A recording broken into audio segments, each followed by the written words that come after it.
We brought you here to let you know that we have made an arrest in the Indian Creek Trail homicides.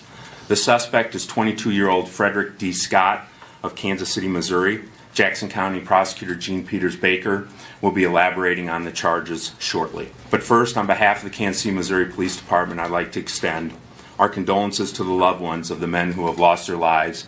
We have worked diligently to bring the person responsible for these crimes to prosecution.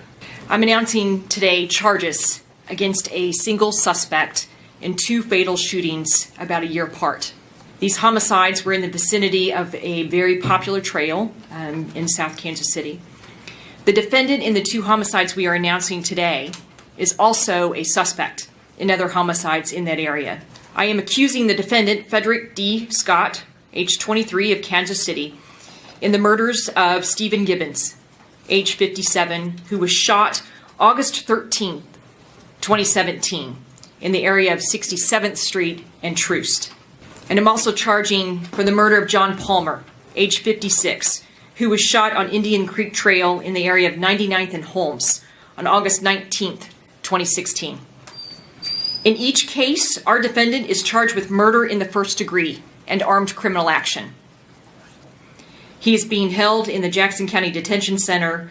On August 13, 2017, officers were dispatched on a homicide in the 1100 block of East 67th Street. Surveillance video showed our victim, Stephen Gibbons, on an ATA bus. A man exits that bus with him and is seen following him, getting closer and closer.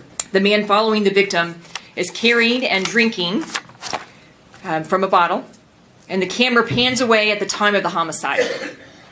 DNA from a screw top bottle found at Gibbons' homicide scene matched the DNA found on a shirt also at the Palmer homicide scene. DNA from a cigarette that Scott was smoking was also matched from that bottle.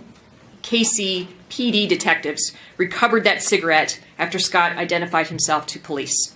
Now, no charges have been filed in 3 other homicides. The defendant remains a suspect in those homicides, which are under a very, very active investigation. But at this moment, there's insufficient evidence to charge Scott in those cases. I want to beg for the public's help. We're asking for this community to step forward with any information about our defendant, any suspicious activity in the areas of these fatal shootings. We are especially interested in his acquisition, his use and disposal of guns and ammunition.